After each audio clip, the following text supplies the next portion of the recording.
Coyne turned away from the doctor and walked along the bank, staring into the temple, into the rain, not sure whether he was thinking or acting, or just mourning his friend.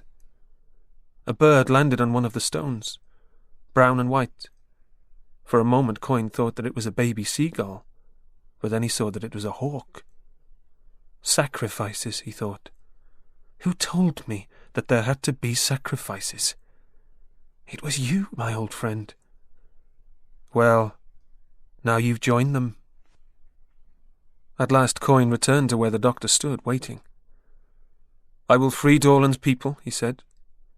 I will ask my own people to work on the temple and see what happens, until the winter solstice next year. After that time I will be free to make my own decisions once more. He paused.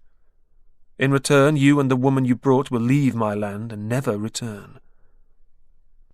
The doctor met his eyes.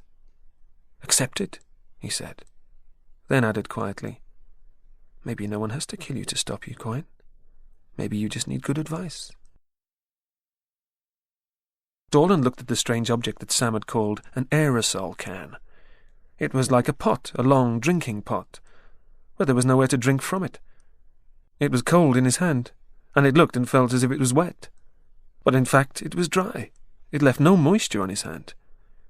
Its strangeness was frightening, but Dorland wasn't going to show that fear, not in front of this woman who'd helped him. He told himself that the cast on his arm was just as strange, and it didn't hurt him. It did just the opposite. Turn the button on top so that the arrowhead points away from you, instructed Sam. She was standing with a sheet of white material in her hands, spread out across the front of her body. The material looked like a sort of cloth. She called it paper. Dorland looked down at the can he was holding, at the knob of finely ridged bone-like material on the top, and saw the arrowhead.